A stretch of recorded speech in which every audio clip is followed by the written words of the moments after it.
IELTS speaking টেস্টের part 2 সম্পর্কে এখন আমরা জানব। এই অংশে এক্সামিনার আপনাকে যে কোনো একটি বিষয় নিয়ে 2 মিনিট বক্তব্য রাখতে বলবেন। এর মাধ্যমে এক্সামিনার দীর্ঘ সময় ধরে কোনো সংকোচ বা পুনরাবৃত্তি ছাড়া আপনার ইংলিশের কথা বলার ক্ষমতা কতটুকুন সেটি যাচাই করবেন। তাই আপনার শব্দ ভাণ্ডার একটু পরিপূর্ণ রাখতে হবে। আপনাকে একটি কার্ড দেওয়া হবে যেখানে আপনাকে কোনো একটি বিষয়ের বর্ণনা দিতে বলা হবে। এই কার্ডে 3টি সাব পয়েন্ট থাকবে যেগুলোর উল্লেখ আপনার বক্তব্যে থাকতে হবে।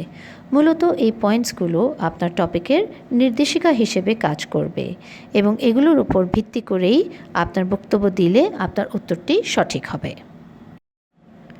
আপনাকে 1 মিনিট সময় দেওয়া হবে আপনার বক্তব্যটি গুছিয়ে নেওয়ার জন্য এবং আপনার প্রয়োজন হলে আপনার কথাগুলো নোট করে রাখার জন্য কাগজ ও কলমও দেওয়া হবে। চলেন আমরা একটি উদাহরণ দেখে নেই। এই কার্ডটিতে টপিক দেওয়া আছে describe the type of clothes you prefer to wear. এখানে 3টি সাব টপিকও দেওয়া আছে। এই সাব টপিকগুলো যদি আপনি প্রতিটি আলাদাভাবে ব্যাখ্যা করেন তাহলে আপনার 2 মিনিট ধরে কথা বলার জন্য যথেষ্ট হবে। যেমন প্রথম সাব টপিকে আছে what the clothes look like.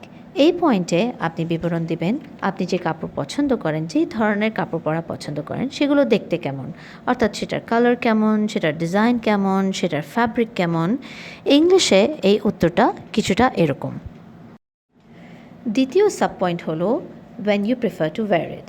এখন এই কাপড় আপনি কোন ঋতুতে পরা পছন্দ করেন সেটা আপনাকে এখানে বর্ণনা দিতে হবে। কোন ঋতুতে পরা পছন্দ করেন এবং কেন পরা পছন্দ করেন সেটাও আপনাকে বলতে হবে। অর্থাৎ এখানে কিছুটা ঋতুর বিবরণও চলে আসবে এবং ওই ঋতুতে আপনি এই ধরনের কাপড় কেন পরা পছন্দ করেন সেটারও একটা বর্ণনা চলে আসতে হবে। ইংলিশে এই উত্তরটা কিছুটা এরকম। তৃতীয় সাব পয়েন্টটি হলো where you like to buy them.